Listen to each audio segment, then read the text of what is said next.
Hello, everybody. My name is Gabby Jones. I am a consultant at Encryption Consulting. Encryption Consulting covers all the aspects of security concerns such as data security, key management, and privacy. Today, we're going to discuss something emerging in the cyber technology world that is also relatively new to the industry, service mesh.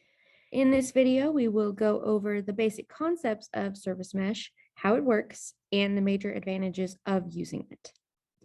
Service mesh is a dedicated infrastructure layer that controls service-to-service communication over a network. A service mesh focuses on the communication between various services in an application without causing network outage. Service mesh leverages a dedicated infrastructure layer built into the application for handling large amounts of communications between services. Service meshes appear commonly in concert with cloud-based applications, containers, and microservices. Salient features provided by a service mesh include service discovery, load balancing, encryption, and failure recovery. So what is service mesh? How is it different from existing microservices? Service mesh helps in easy handling of network communication requests. As mentioned before, service mesh helps in service-to-service communication over a network by leveraging the infrastructure layer of the application. Service mesh helps in providing fast, reliable, and secure communication between various services. Organizations can prefer to use alternatives such as microservices using API gateways, but there will be a need to constantly update the API gateway whenever a new microservice is added or removed. Service mesh has several advantages when compared with microservices, such as network management scalability and flexibility, which is hard to achieve in traditional API gateways.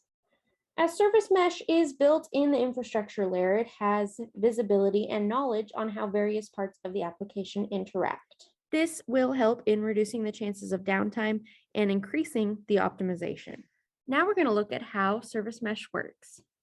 A service mesh architecture, as shown in the figure, attaches a proxy instance to each microservice or container.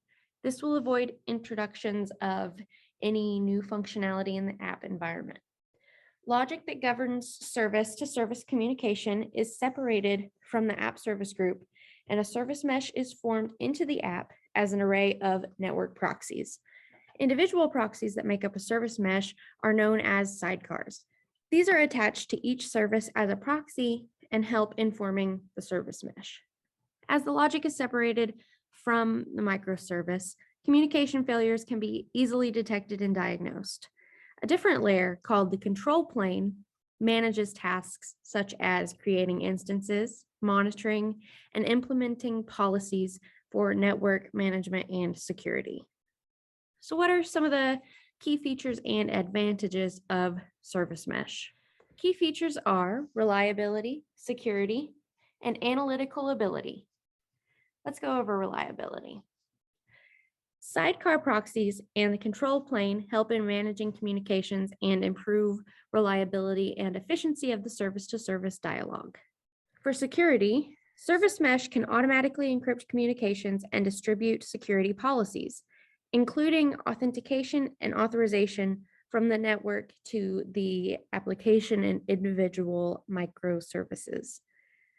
For analytical ability, the control plane in the architecture can collect and aggregate telemetry data from the components. This helps service mesh to provide insights into the behavior and health of services. Some of the important advantages of using service mesh are as follows. Service mesh simplifies the communication between services, microservices, and containers. Communications are secured through encryption, authentication, and authorization. Communication errors occur on the infrastructure layer and can be easily diagnosed. Sidecars placed next to a container cluster are effective in managing network services. This is going to conclude our discussion about service mesh. Thank you for watching this video. If you're interested in learning more about encryption in detail, please subscribe to our channel and turn on notifications. And please give us a like on this video so that your algorithm on YouTube is more tuned in to these kinds of videos and content. Please feel free to contact us at encryptionconsulting.com if any confusion arises or if you simply want more details on the company or encryption in general. Thank you.